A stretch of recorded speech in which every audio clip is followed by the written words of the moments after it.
फक्त मी बोलण्यासाठी इथे आलेली नाही, आज मला तुमच्याशी संवाद साधायचा आहे म्हणून मी विद्यार्थिनींनी विचारलेल्या प्रश्नांची उत्तरं द्यायची आहेत, त्या तुमच्याशी संवाद साधायला आलेल्या आहेत, त्याच्यामुळे ते जे काही प्रश्न विचारतील त्यांना प्रतिसाद द्या. बोर होत आहे का तुम्हाला? ऐकायचं आहे ना? तर सर्वात प्रथम मला इथे आमंत्रित केल्याबद्दल मी या शाळेचे खूप खूप धन्यवाद देते. एवढ्या सर्व छोट्या छोट्या मुलींसमोर त्यांच्या छोट्या छोट्या स्वप्नांना बळ देण्यासाठी तुम्ही मला आज इथे बोलवलं, त्यांना एक मोटिवेशन देण्यासाठी तुम्ही मला इथे आमंत्रित केलं. आणि मला स्वतःला असं वाटतं की हे सगळ्यात मोठं कार्य म्हणजे एक अधिकारी झाल्यानंतर, काहीतरी आयुष्यात अचीव केल्यानंतर, काहीतरी जे समाजाला आपण देणं लागतो ते वापस देण्यासाठी हा एक माध्यम मला सर्वात चांगला वाटतो. की बाकी काही दुसऱ्या गोष्टी तुम्ही सर्व करू शकतात, पण जेव्हा तुम्ही आपल्यासारख्याच, म्हणजे मी जेव्हा लहान होती तसेच तुम्ही इथे बसलेले आहात, तुमच्यापैकी ॲटलिस्ट 2-3 मुलींना जरी आजच्या मी जे काही सांगणार आहे त्याच्यातून तुम्हाला मोटिवेशन मिळालं, तुम्ही काहीतरी मोठं बनण्याची जिद्द बाळगली, तरीही माझं इथे येणं सफल होईल असं मी मानते. त्याबद्दल या शाळेला खूप खूप धन्यवाद देते. आणि जसं त्यांनी माझा आधी परिचय करून दिला, मी त्यांना आधी विचारलं की मी काय बोलायचं आहे आमच्यासमोर नेमकं. तर तुम्हाला सगळ्यांना माहिती की MPSCची जी परीक्षा असते त्याच्यातून उपजिल्हाधिकारी हे पद मला मिळालेलं होतं. त्याच्याबद्दलच त्यांनी माझ्या एक आयुष्याचा काय जो प्रवास असेल तो तुमच्यासमोर मांडायला सांगितलं.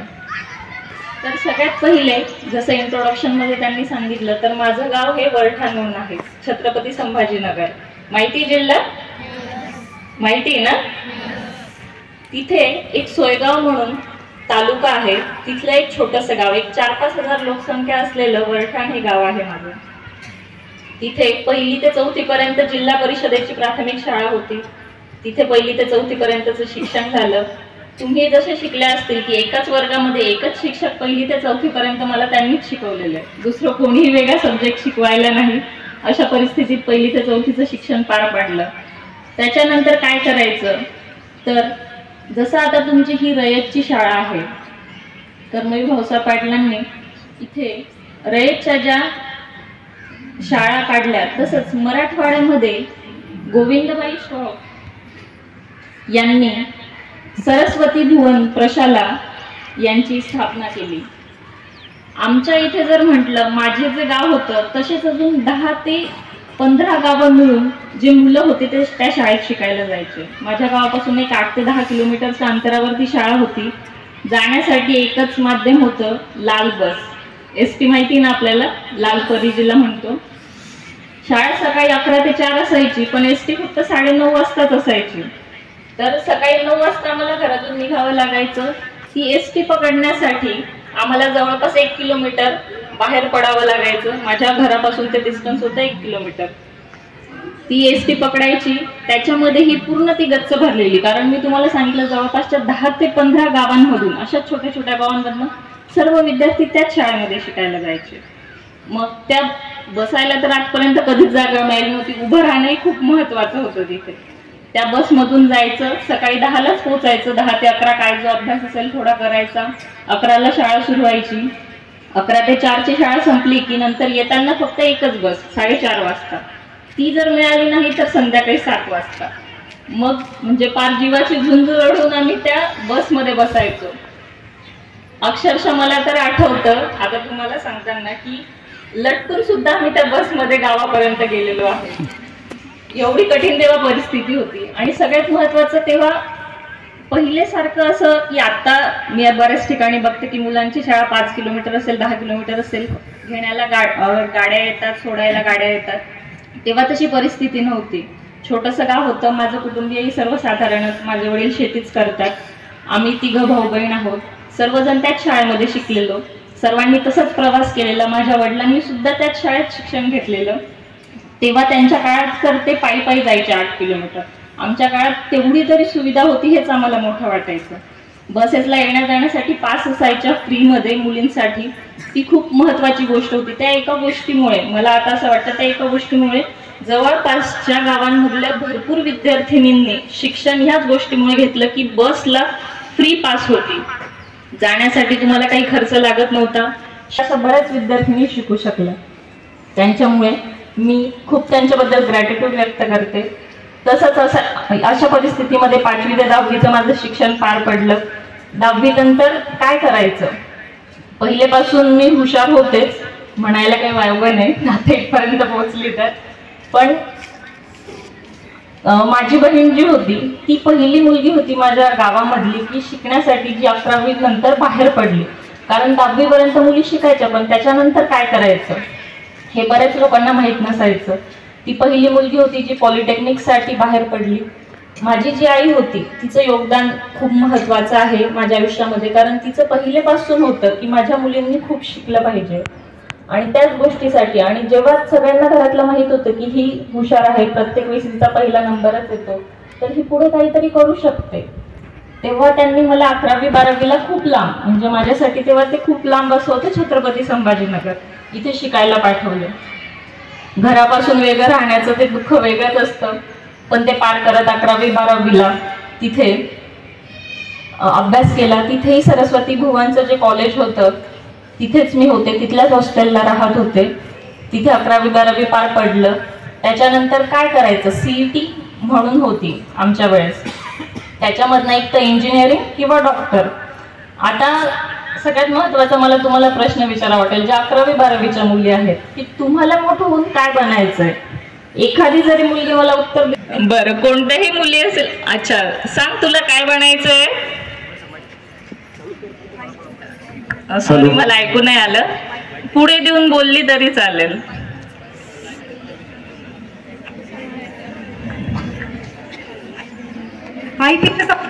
अरे वा, खूप छान, सगळ्यांनी तिच्यासाठी टाळ्या वाजवल्या पाहिजे. खूप. आता कितवीला आहेस तू?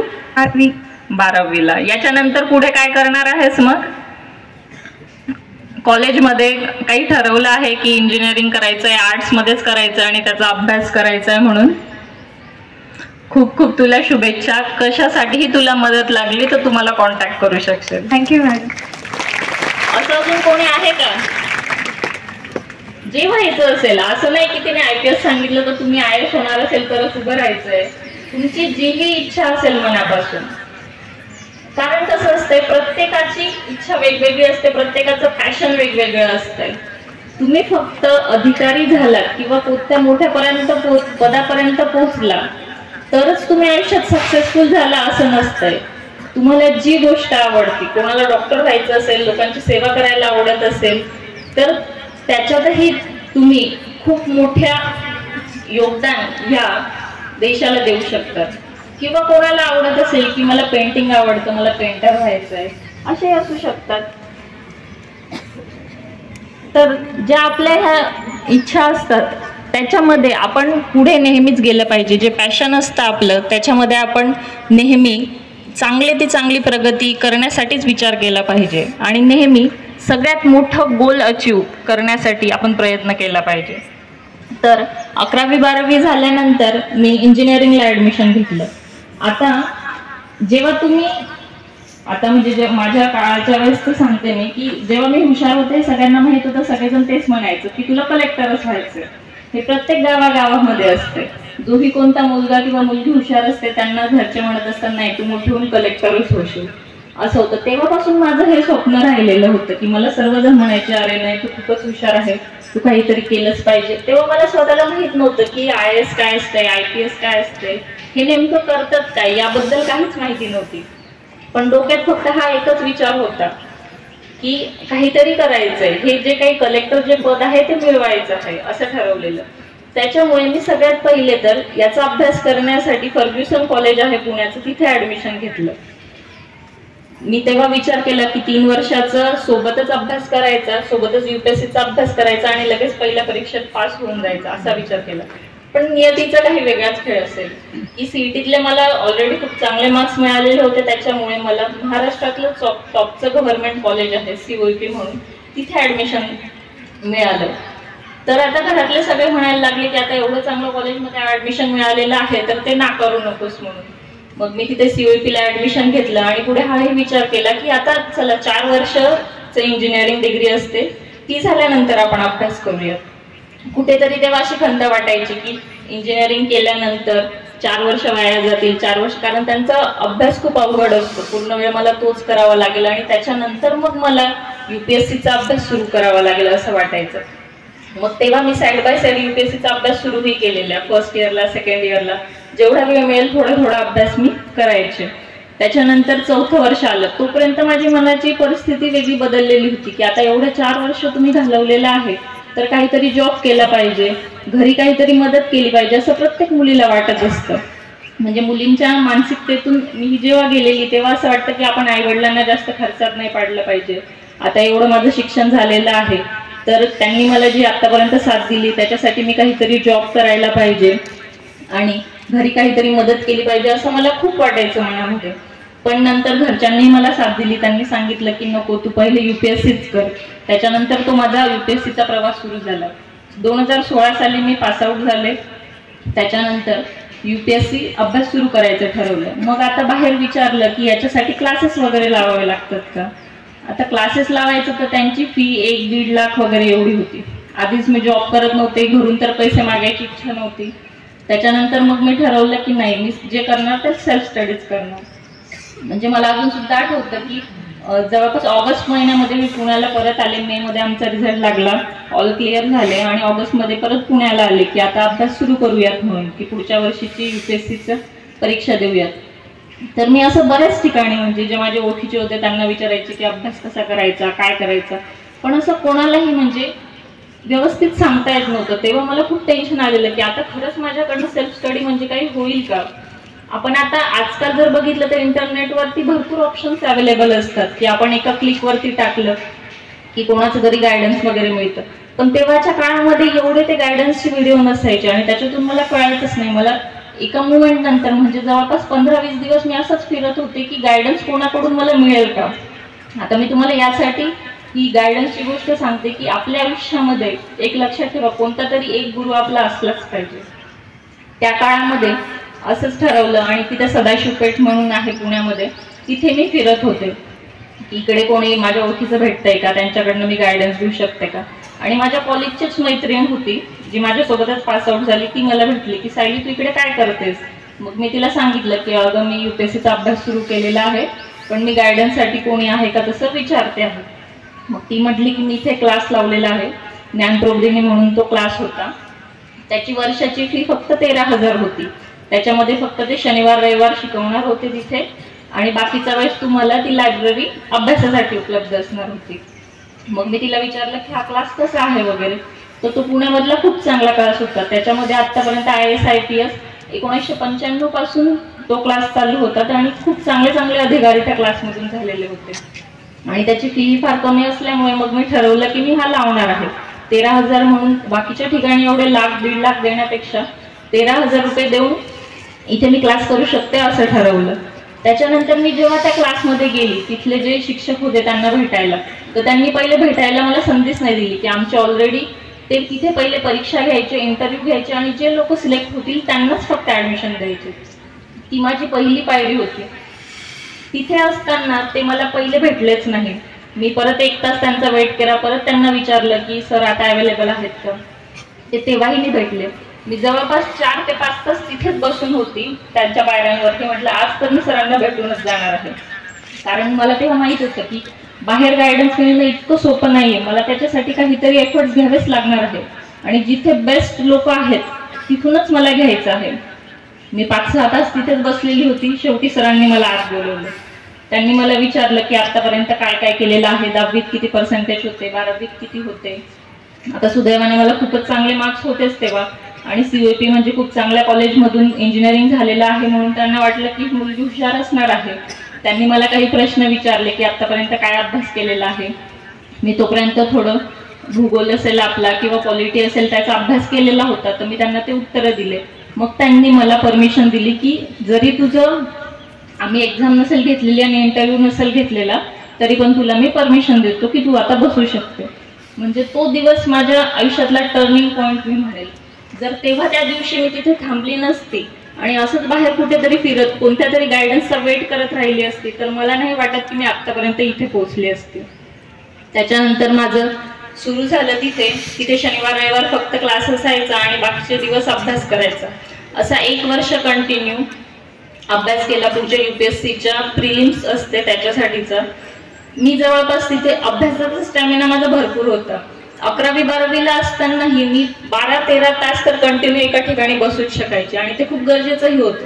CETचा अभ्यास जेव्हा असायचा खूप टफ कॉम्पिटिशन असायची आणि मला माहित होतं की माझ्या आईवडिलांना मला कधीच लेट डाऊन नाही करायचंय.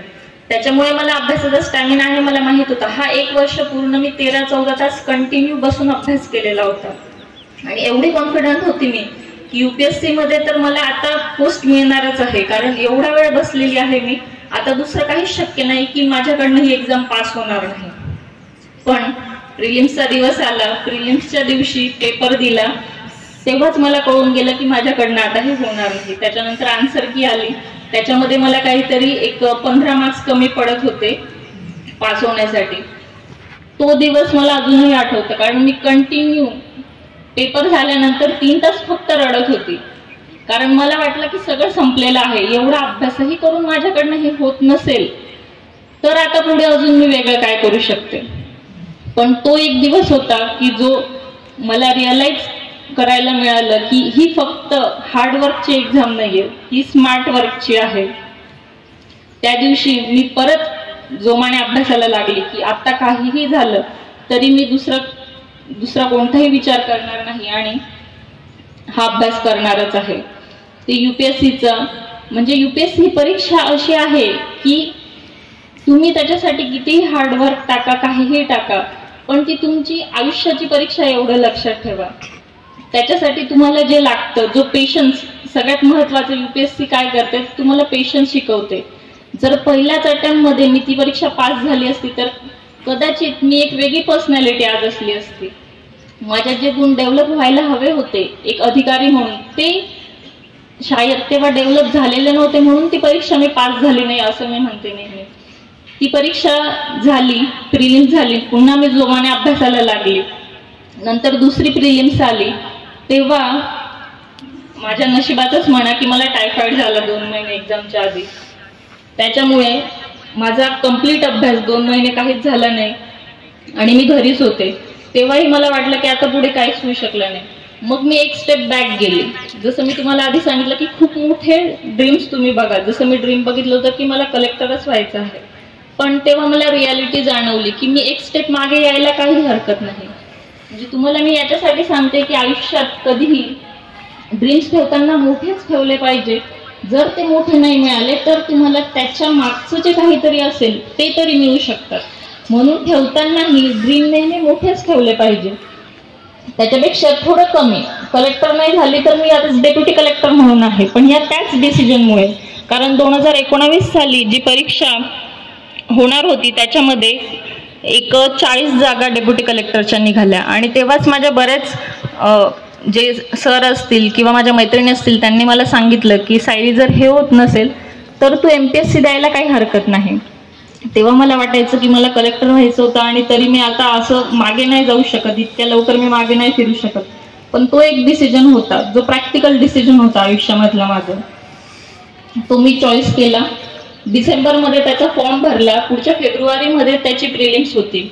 UPSCचा जसं मी तुम्हाला आता सांगितलं अभ्यास मी भरपूर केलेला होता, त्याचाच फायदा मला हा MPSCला झाला. फक्त 1.5 महिन्याच्या तो कुठेतरी कामात आले. त्याच्यामुळे तुम्हाला मी आत्ताही सांगेल की तुम्ही आत्ताही जो अभ्यास करताय तर तोही तुम्हाला पुढे कुठेतरी कामात येणारच आहे. आयुष्यात केलेली कोणतीही गोष्ट, कोणत्याही गोष्टीसाठी तुम्ही जेव्हा एफर्ट्स टाकतात तर ती आत्ता जरी कामात आली नसेल तरी ती पुढे आयुष्यात कोणत्या तरी स्टेजवरती ती तुम्हाला कामात येतच असते. ही गोष्ट नेहमी लक्षात ठेवा. तो मला त्याच्यात कामात आला. 1.5 महिन्यात मला प्रिलिम्सला एवढा स्कोर होता की मला पुन्हा विचार करायची गरज नव्हती. म्हणजे जेवढा कट ऑफ लागतो त्याच्या भरपूर पुढे होता. त्याच्यामुळे मी ठरवलं की मेन्स करायचं. आता याच्यात मी तुम्हाला सांगते MPSC मध्ये 3 स्टेजेस असतात. पहिली असते प्रिलिम्स, त्याच्यामध्ये 2 पेपर असतात. एक GSचा पेपर असतो म्हणजे जनरल स्टडीज, त्याच्यामध्ये काही सब्जेक्ट इन्क्लुडेड असतात. जसं की तुम्हाला आता अभ्यासाला आहे जिओग्राफी असेल, भूगोल असेल, राज्यशास्त्र असेल, अर्थशास्त्र असेल, हे अभ्यासाला आहेत ना तुम्हाला. आता तेच 5वी ते 10वी पर्यंतचा तोच अभ्यास त्यांच्यासाठी असतो. मी तिथे गेल्यानंतर सुद्धा 5वी ते 10वीचीच पुस्तकं पुन्हा वाचलेली आहेत. त्याच्यामुळे जर तुम्हाला पुढे कधी MPSC करायची असेल, तुमची इच्छा असेल, तर तुमचा आत्ताचाच अभ्यास खूप चांगला करून ठेवा. जसं मी तुम्हाला सांगितलं की आत्ताचाच अभ्यास तुम्हाला पुढे कामात येणार आहे.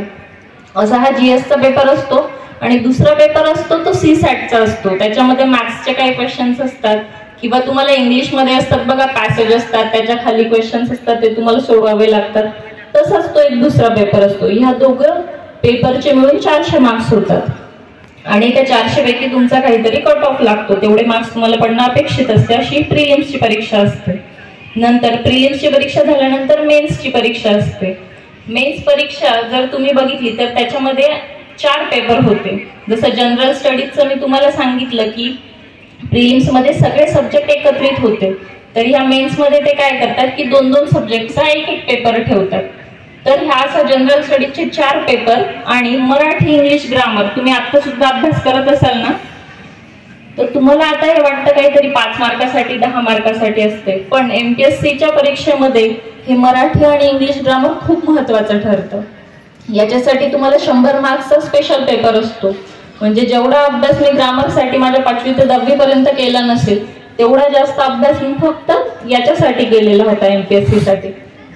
त्याच्यानंतर 3री स्टेज असते, तुम्हाला सांगते ती इंटरव्ह्यूची स्टेज असते. त्याच्यामध्ये 4 पॅनल मेंबर्स असतात, त्यांच्या समोर तुम्ही जातात, ते तुम्हाला काही क्वेश्चन्स विचारतात. एक 15 ते 20 मिनिटं असा इंटरव्ह्यू चालतो आणि त्याच्यावरती मार्क्स ठरलेले असतात. अशा या 3 स्टेजेस असतात MPSCच्या. आणि याच्यापैकी कोणत्याही स्टेजला तुम्ही फेल झाला तर तुम्हाला परत प्रिलिम्स द्यावी लागेल, परत मेन्स आणि परत इंटरव्ह्यू, असा हा जर्नी असतो. याच्यातली माझी प्रिलिम्सची परीक्षा पास झालेली होती. मेन्सची परीक्षा जवळपास 4 महिन्यावरती होती. आता मी जसं तुम्हाला सांगितलं, पहिले मी फक्त UPSCचा अभ्यास केलेला होता. MPSCचा एकही पेपर मी बघितलेला नव्हता, त्याचे एकही पुस्तकं वाचलेले नव्हते. मी त्या 4 महिन्यामध्ये सगळ्यात पहिले तर त्याचा सिलेबस काढला, त्याचे क्वेश्चन पेपर सॉल्व्ह केले, पुस्तकं कोणते लागणार हे बघितले आणि सर्व पुस्तकं त्या 4 महिन्यातच नव्याने वाचले. म्हणजे जे लोक आता माझ्यासोबतचे जे स्टडी करतायत, ते 2-2, 3-3 वर्ष तोच अभ्यास करत असतात, तो सगळा मला फक्त 4 महिन्यात कव्हर करायचा होता आणि त्याच्यामध्ये टॉप मिळवायचं होतं. त्याच्याशिवाय मला ही पोस्ट मिळणार नव्हती. मला अजूनही आठवतं, जेव्हा मी लायब्ररीत होते, मी तुम्हाला जेव्हा सांगितलं ज्ञानप्रबोधिनीला होते, तिथे सगळे फक्त UPSCचा अभ्यास करायचे आणि मी तेव्हा तो डिसिजन घेतला होता की नाही, मी ह्या वर्षी MPSC देणार म्हणून. तर बाकी सर्व UPSCचा अभ्यास करत होते, मी एकटीच होती जी MPSCचा अभ्यास करायचे. त्याच्यामुळे मी एकटीच राहिलेली 4 महिने. कम्प्लीट माझा शेड्यूल, जसं मी तुम्हाला आता सांगते की कोणतीही गोष्ट करण्यासाठी खूप मेहनत लागत असते, तसं की सकाळी उठल्यानंतर 4 महिने कम्प्लीट माझा शेड्यूल असा होता की सकाळी फक्त पोहे खाणार, त्याच्यानंतर अभ्यासाला बसणार, पूर्ण वेळ 12 वाजेपर्यंत अभ्यास करणार, जेवण करणार, वापस आल्यानंतर परत अभ्यास करायचा. संध्याकाळी माझं ठरलेलं होतं की त्या एकाच दुकानात जाणार आणि तोच नाश्ता करणार, वापस येणार, परत अभ्यास करणार, जेवण करणार, परत अभ्यास करणार, झोपायला जाणार.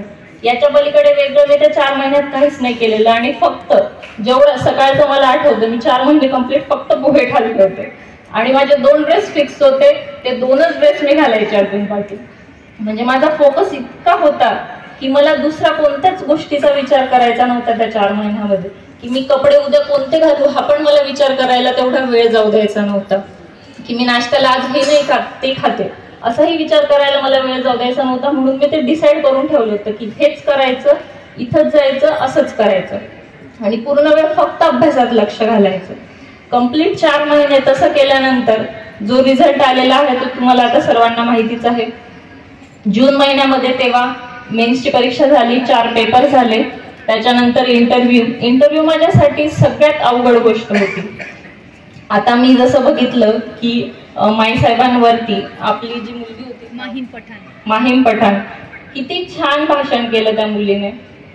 वाटलं ना तुम्हाला किती सुंदर भाषण केलं. एवढ्या लोकांसमोर येऊन बोलणं ही खूप साधी गोष्ट नसते, हे मी सांगते. मी माझ्या अनुभवावरनं सांगते. मला कधीच असं एवढ्या लोकांसमोर बोलण्याची कधीच एक्सपिरियन्स नव्हता.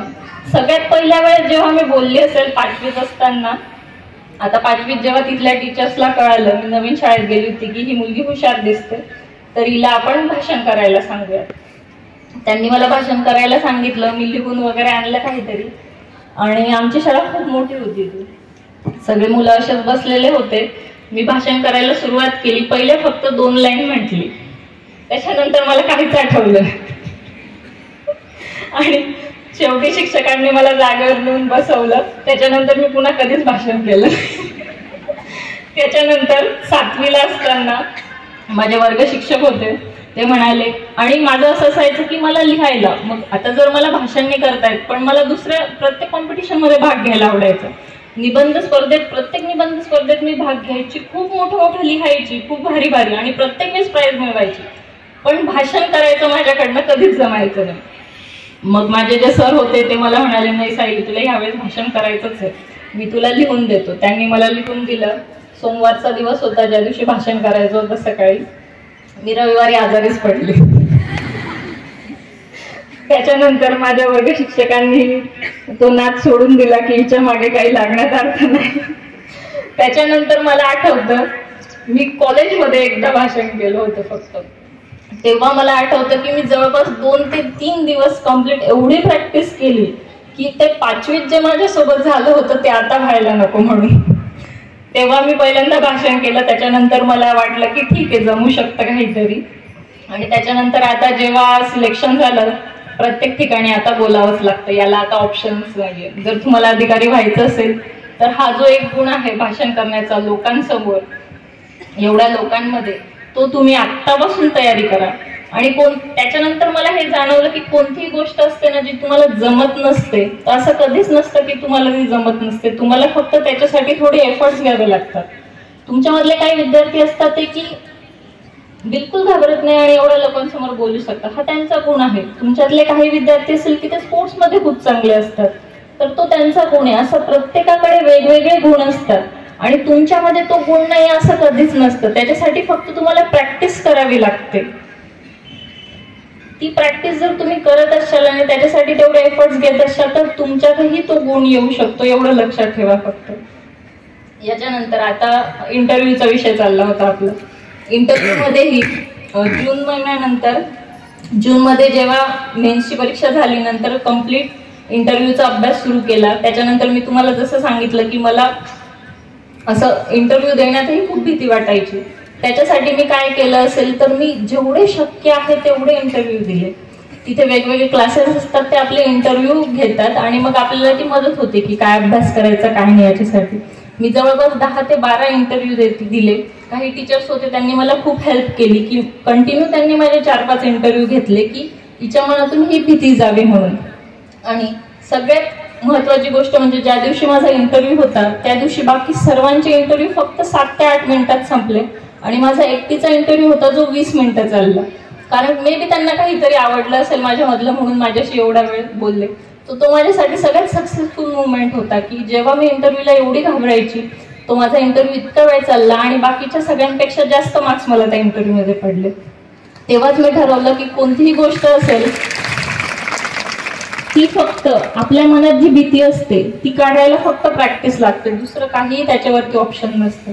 आपण कितीही घाबरलो, काही झाले, आपण जर एकदा ठरवलं की नाही आता हे करायचंच आहे, जसं की मला त्या इंटरव्ह्यू मधून जाण्याशिवाय दुसरा ऑप्शनच नव्हता. इंटरव्ह्यू मी दिला नसता तर मी पास होऊच शकले नसते. ते काहीही करून मला करायचंच होतं. तर तेव्हा ही एवढी प्रॅक्टिस केली. इतके महिने मी फक्त जेवढा अभ्यास मी प्रिलिम्सला केला नाही, मेन्सला केला नाही, तेवढा मी त्या फक्त 100 मार्कासाठी केला होता. आणि त्याच्यामध्येही जेव्हा मला चांगले मार्क्स मिळाले तर शेवटची ही म्हणजे MPSC मधल्या सगळ्यात टॉपची पोस्ट असते डेप्युटी कलेक्टर म्हणून, ती मला मिळाली. आता जेव्हा मला ही पोस्ट मिळाली तर सगळ्यात पहिली ती एक मेमरी माझी खूप छान आहे की लॉकडाऊनचाच पिरियड होता. 19 जून 2020 साली आम्हाला आमचा रिझल्ट लागला होता. त्या दिवशी लॉकडाऊन असल्यामुळे मी घरीच होते आणि वडीलही होते, तर वडील म्हटले की आज शेतात जाऊयात म्हणून. तर आम्ही शेतात गेलेलो होतो आणि तिथून नेमका माझा फोन होता जो बऱ्याच वर्षापासून 5-6 वर्ष झाल्यामुळे तो खराब झालेला होता. तर जेव्हा माझ्या मित्रमैत्रिणींना कळालं की हिचं सिलेक्शन झालेलं आहे तेव्हा त्यांच्याकडे मला कॉन्टॅक्ट करायला फोन नंबर माझा बंद असल्यामुळे त्यांना माझ्या काही जणांना आई वडिलांचा नंबर नव्हता. मला ते फार लेट कधीतरी 1-2 तासांनी कळलं होतं की माझं सिलेक्शन झालेलं आहे आणि त्याच्यात डेप्युटी कलेक्टर म्हणून झालेला आहे.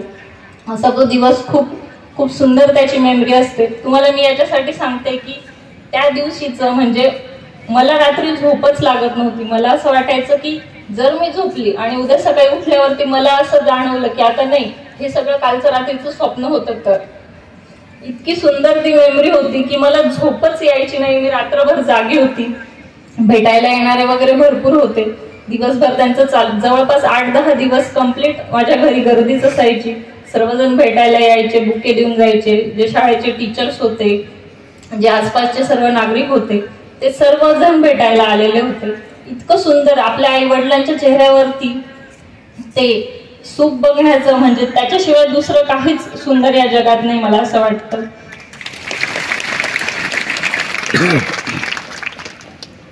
ते झालं. त्याच्यानंतर आम्हाला जवळपास 2 वर्ष वेळ लागला जॉईन होण्यासाठी. 2020 साली जरी आमचं सिलेक्शन झालं होतं तरी काही गोष्टींमुळे आमचं जॉईनिंग 2022 साली झालं. आता तुम्हाला थोडंसं ह्या फील्ड विषयी सांगते की काय असतं इथे, ट्रेनिंग वगैरे कसं असतं. तर सगळ्यात पहिले आपलं यशोदा म्हणून पुण्याला जे इन्स्टिट्यूशन आहे तिथे 4 महिने ट्रेनिंग होतं. त्याच्यानंतर तुम्हाला वेगवेगळे जे ऑफिसेस असतात, तुम्ही आता तहसील ऑफिसला कधी कोणी गेलंय का? तुम्हाला सगळ्यात जवळचा अधिकारी कोणता आहे माहिती का? म्हणजे कोणत्या अधिकाऱ्याकडे तुम्ही आतापर्यंत गेलेत, कोणत्या गोष्टीसाठी, कोणत्या ऑफिसमध्ये गेलेले? तलाठीकडे गेलेले. बरोबर. महसूल मधला सगळ्यात मोठा अधिकारी असतो तो. तर हे जे सगळे ऑफिसेस आहेत, जसं मी तुम्हाला सांगितलं, मलाही नव्हती माहिती कोणते कोणते ऑफिसेस असतात काय. त्याच्यासाठी हे 2 महिने आपल्याला सर्व ऑफिसेस मध्ये फिरवलं जातं, त्यांची माहिती घेण्यासाठी पाठवलं जातं. नंतर येतं ते तुम्हाला आता ऍक्च्युअल ट्रेनिंग देण्याचं. त्याच्यासाठी मी जसं इंट्रोडक्शन मध्ये सांगितलं, अप्पर तहसीलदार मालेगाव म्हणून 6 महिने तेथे होती. तसेच जामखेड येथे उपविभागीय अधिकारी म्हणून कामाला होती. आणि त्याच्यानंतर माझी पोस्टिंग सगळ्यात पहिले वर्धा येथे झाली. वर्धा माहिती का तुम्हाला? महाराष्ट्रातच आहे का? आहे का? तर वर्धा येथे माझी पहिली पोस्टिंग झाली. आणि त्याच्यानंतर भूसंपादन अधिकारी म्हणून इथे अहिल्यानगर येथे मी रुजू झाली. आता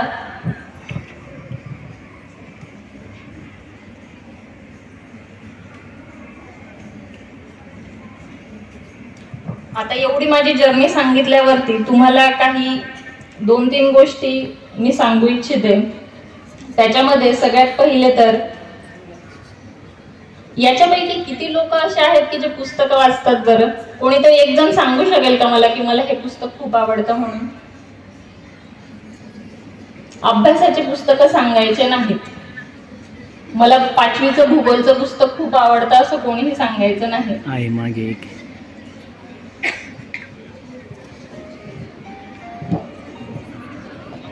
सांगा. वृंदा जोरात सांग, जागेवरून जोरात सांग. अरे वा, कधी वाचलंस बाळा तू?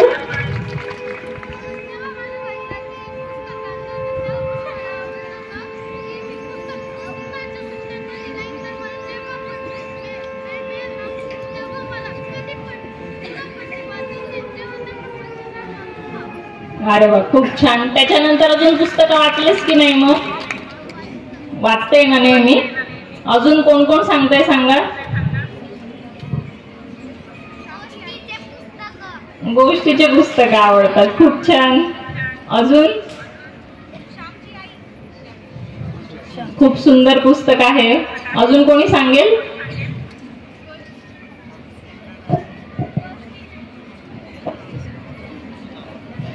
शाळेमध्ये ग्रंथालय असेल ना तुमच्या? त्याच्यात पुस्तकं आहेत ना? ते तुम्हाला वाचायला देतात ना? तुम्ही घेतात का? तुम्ही वाचतात का? मग जर सगळेजण यस म्हणतात तर गोष्टींच्या पुस्तकांचीच नावं का सांगतात?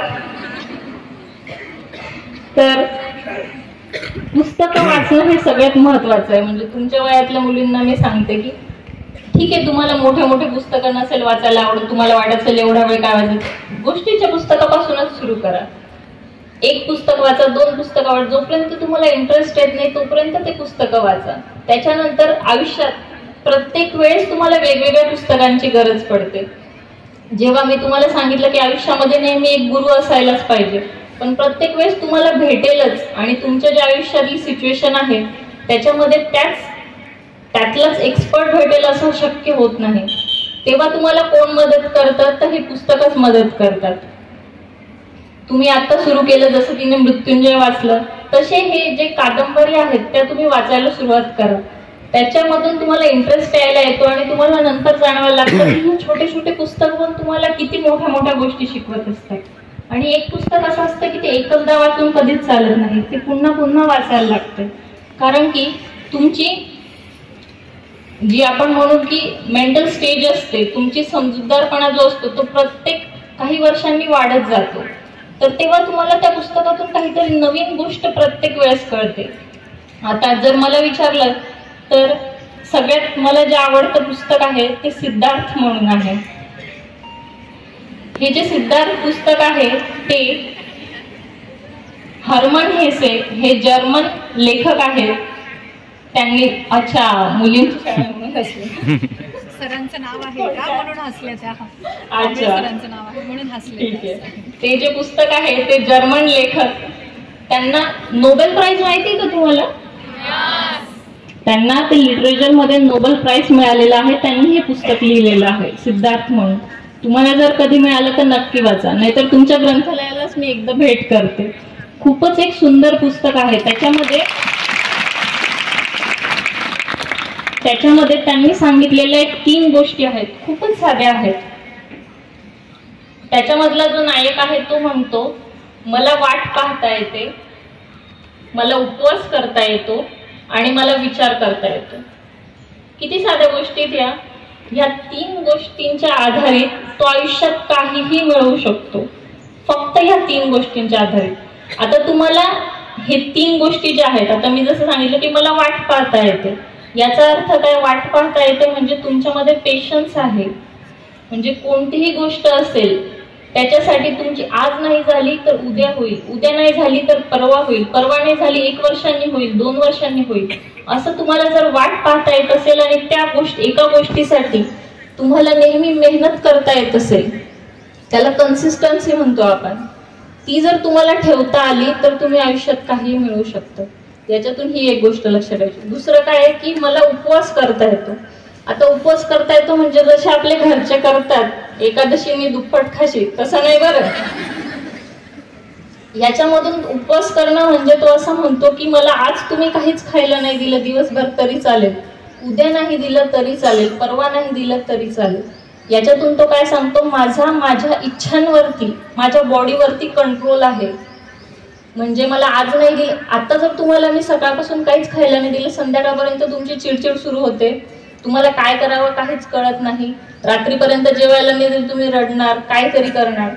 म्हणजे तुमचा स्वतःवरती कंट्रोल नाहीये. जेव्हा तुम्ही म्हणतात, जेव्हा त्याच्यातला लेखक म्हणतो की मला उपवास करता येतो, तो म्हणतो की माझ्या सर्व इच्छांवरती माझा कंट्रोल आहे. मी जर एक फोकस ठेवला तर मी तो मिळवल्याशिवाय दुसरं काहीही करणार नाही. आणि तिसरी गोष्ट आहे की मला विचार करता येतो. आता विचार करता येतो म्हणजे कसं, याच्यातले कोणी विचार करतात का बरं स्वतःहून? काय असतंय बरं विचार करणं म्हणजे?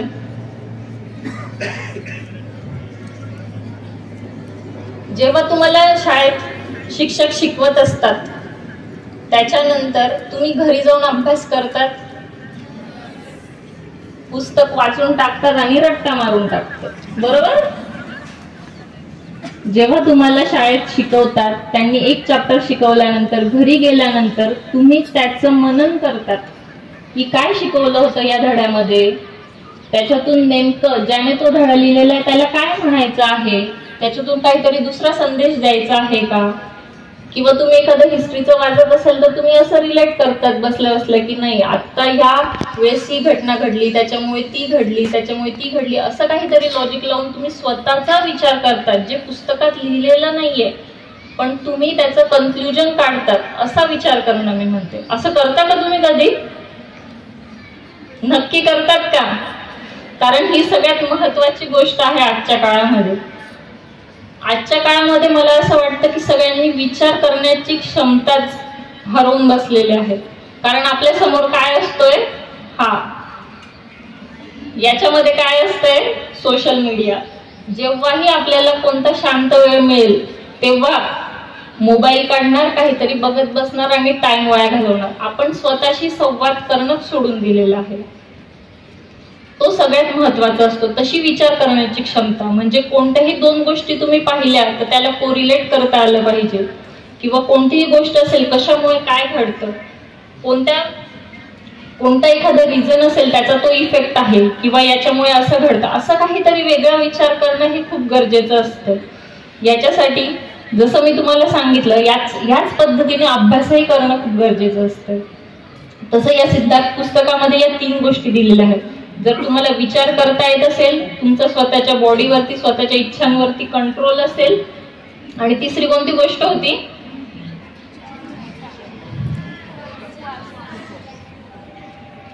ह्या 3 गोष्टी तुम्हाला जर जमल्या तर तुम्ही आयुष्यात सर्व काही करू शकता. हे पुस्तक थोडंसं स्पिरिच्युअल आहे, मे बी तुमच्या डोक्यावरनं गेलं असेल, पण तरी मी सगळ्यात सोप्या भाषेत तुम्हाला समजवायचा प्रयत्न केला. जी गोष्ट मला आयुष्यात खूप उशिरा कळाली ती तुम्हाला खूप लवकर कळावी अशी माझी इच्छा होती. नंतर आता दुसरी गोष्ट पुस्तकांचं सोडून, एक्सरसाइज रोज किती लोक करतात? योगा येतो का कोणाला करता? सूर्यनमस्कार घालता येतात का? शाळेत शिकवले? रोज करतात ना? पण किती सूर्यनमस्कार घालतात? 10? किती? अच्छा, खूप छान. जसं तुम्ही आत्ता करतायत तसं पुढे आयुष्याच्या शेवटच्या क्षणापर्यंत तुम्ही रोज व्यायाम करायला पाहिजे. रोज शक्य नसेल तर आठवड्यातून ऍटलिस्ट 3 दिवस तरी तुम्ही नेहमी करायला पाहिजे. ही सगळ्यात महत्वाची गोष्ट असते. आता तुम्हाला थोडं बोर झालेलं दिसतंय, हो ना? खूप वेळ झाला की नाही? मलाही बोर व्हायला लागले आता. तर आता आपण एक काम करूया, तुम्हाला काही क्वेश्चन्स असतील तर तुम्ही मला विचारा, त्याचे मी आता उत्तर देते.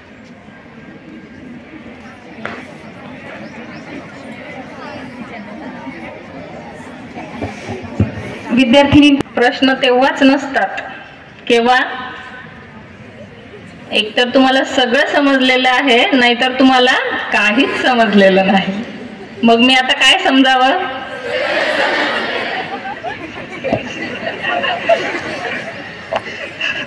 तुम्ही ऍक्सेप्ट करून घेतलं तर सगळं समजलेलं आहे.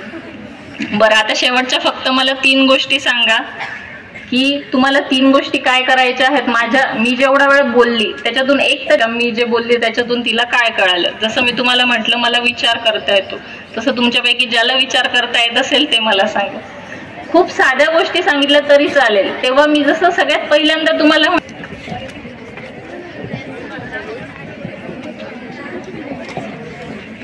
तुमचं पेपरच्या वेळेस कसं फिलिंग होतं, म्हणजे तुम्हाला काय वाटलं की हा क्वेश्चन मला जमणार नाही तर मी याच्यावर काय करू? सगळ्यात पहिले आता पेपरच्या वेळेस जसं मी तुम्हाला सांगितलं की 3 स्टेजेस होत्या. प्रिलिम्स मध्ये एक गोष्ट लक्षात ठेवायची, कधी पेपरमध्ये जो पेपर सेट करणारा असतो ना त्याच्या माइंड मध्ये तुम्ही शिरलं पाहिजे. पेपर जेव्हा सेट करणारा माणूस असतो ना त्याचं काय मत असतं माहिती का? जेव्हा मी आता पेपर सेट केले, आता जस्ट 3-4 दिवसापूर्वी एक पेपर तेव्हा की या विद्यार्थ्याला सगळं कळालं आहे का हे जाणून घेण्यासाठी तो पेपर सेट करतो. आणि अजून काय करतो तो माहिती का? असंच तुम्हाला त्रास देण्यासाठी 2-4 क्वेश्चन इकडचे तिकडचे टाकून देतो जे तुम्हाला जमणार नाहीये. तर जेव्हा आपण पेपर सोडवतो तेव्हा एक गोष्ट लक्षात ठेवायची की कोणताही चॅप्टर वाचताना सगळ्यात महत्वाच्या ज्या गोष्टी असतात ना त्या पहिले करायच्या, आणि पेपर सोडवताना त्याच महत्वाच्या गोष्टी ज्या सगळ्यात सिंपल असतात त्या पहिले सोडवायच्या. जर काही क्वेश्चन हार्ड आले, खूप हार्ड आले, आणि मला माहिती मी याचा अभ्यासच केलेला नाही, तर सगळ्यात पहिले तो साईडला काढून द्यायचा आणि त्याचा विचारही डोक्यातून काढून द्यायचा. आता हे मी फक्त कशाबद्दल सांगते, एमपीएससीच्या एक्झामच्या वेळेस. कारण की एमपीएससीच्या परीक्षांमध्ये तुम्हाला आउट ऑफ मार्क मिळवणं कधीच गरजेचं नसतं.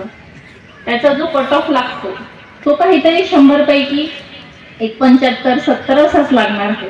म्हणजे तुम्हाला 100 पैकी 30 प्रश्नांची उत्तरं नाही आले तरी चालणार आहे. पण जो पेपर सेट करणारा असतो तो काहीतरी अवघड क्वेश्चन कशासाठी टाकतो माहिती का? की तुम्ही विचलित झाले पाहिजे म्हणून. जेव्हा मी पेपर सोडवायची सगळ्यात पहिले मला माहिती की मला ह्या सब्जेक्टचं खूप चांगलं ज्ञान आहे, जसं माझ्यासाठी पॉलिटी होता त्याचा मी सगळा पेपर सोडून घ्यायची, सब्जेक्ट वाईज मी पेपर सोडवायचे आणि त्याच्यामधला काही हार्ड क्वेश्चन आला त्याला राऊंड करून साईडला ठेवायची. सगळ्यात पहिली जी महत्त्वाची गोष्ट असते की तुम्ही घाबरून जायचं नाही. MPSC आणि UPSCच्या पेपर सोडवताना हीच सगळ्यात महत्त्वाची गोष्ट असते, कारण की पेपर फक्त 2 तासाचा असतो, त्याच्यामध्ये तुम्ही घाबरून गेलात आणि त्याचा इफेक्ट दुसऱ्या क्वेश्चन्स वरती पडतो. म्हणून ही गोष्ट नेहमी लक्षात ठेवायची. मॅम आपले कॉलेज चालू असताना म्हणजे आपण काही MPSC क्लासेस नाही लावू शकत, मग आपण सेल्फ स्टडीसाठी कोणते बुक्स वाचावे? आता सगळ्यात पहिले तर MPSC साठी, आता तू कितवीला आहे? सगळ्यात महत्त्वाची एक गोष्ट मला तुम्हाला सांगायचीच राहिली की आयुष्यामध्ये जी गोष्ट मी नेहमी MPSCचे जे मुलं आता अभ्यास करत असतात त्यांना सांगते, पण तुम्हाला सांगणं जास्त महत्त्वाचं आहे की आयुष्यात नेहमी एक प्लॅन बी पाहिजे. प्लॅन बी म्हणजे काय की मी कशावर तरी माझं फोकस ठेवलेलं आहे, पण ते जर नाही झालं तर मी आयुष्यात काय करणार. बरोबर आहे. जर मी ठरवलं, कोणीतरी जसं मी ठरवलं होतं की मला कलेक्टरच व्हायचं आहे आणि ते जर नाही झालं तर मी काय करणार, तर हा तुमचा जो प्लॅन बी असतो तो नेहमी तुमच्या सोबत असायला हवा. याच्यासाठी मी तुम्हाला सांगते सगळ्यात पहिले की 11वी 12वी झाल्यानंतर तुम्ही जर अधिकारी नाही झालात तर तुम्ही काय होऊ शकतात हे तुमचं ऑलरेडी क्लिअर पाहिजे. त्याच्यासाठी 11वी 12वी झाल्यानंतर मी जसं म्हटलं की COEPला इंजिनिअरिंग कॉलेजला मी ॲडमिशन घेतलं होतं. बॅक ऑफ द माइंड माझ्या नेहमी असायचं की याच्यात जर माझं काहीच झालं नाही तर मी इंजिनिअरिंगची कोणती तरी जॉब घेईल, म्हणजे जॉब सिक्युरिटी मला घेईल. तसं मी तुम्हाला पहिले सांगेल की MPSCचा अभ्यास आत्ताच 11वी पासून सुरू करण्याची स्पेशल गरज नाही. तुम्ही 5वी ते 10वी जो अभ्यास करताय तो खूप चांगला करा. तुम्हाला जो आता अभ्यास आहे तोच तुम्ही खूप चांगला करा. जसं मी तुम्हाला आधी सांगितलं, कोणतीही गोष्टीत तुम्ही जेव्हा मेहनत टाकलेली असते ती वाया जाणार नाही. त्यासाठी पहिले कोणतं तरी काहीतरी ॲडमिशन कुठे घ्यायचं आहे तो व्यवस्थित अभ्यास करा. त्याच्यामधून तुम्हाला जर अधिकारी नाही झालात तर दुसरं काही होऊ शकणार असेल तर ते तुमचं क्लिअर पाहिजे. याच्यासाठी मी तुला आत्ता सांगेल की तू पुढे काय होणार आहेस ते डिसाईड कर. कोणत्या तरी म्हणजे तुला जे दुसरं सेकंड मी जसं म्हटलं की प्लॅन बी म्हणजे इंजिनिअरिंग असेल, डॉक्टर असेल किंवा आर्ट्समध्ये जरी ॲडमिशन घेतलं तरी त्याच्यामध्ये नेट सेट असतात, त्याचा अभ्यास खूप चांगला करायचा. ते झाल्यानंतर आपल्याला MPSCचा प्रॉपर अभ्यास सुरू करायचा, कारण MPSCमध्ये पॅटर्न चेंज होतो आहे. आता जसा पॅटर्न पहिले होता त्याचा तुम्ही आत्ताच अभ्यास सुरू केला तर तुमच्या वेळेस जेव्हा पॅटर्न चेंज झालेला असेल तुम्हाला कळणार नाही की आता अभ्यास काय करायचा. त्याच्यामुळे पहिले काहीतरी सेट करायचं आणि त्याच्यानंतरच आपल्याला MPSC आणि UPSCचा एकदम डेडिकेटेडली अभ्यास सुरू करायचा आहे.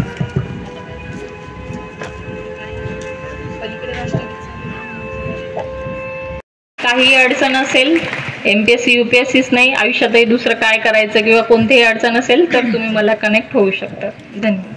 धन्यवाद. काही जणांना आज पारितोषिक मिळणार आहे.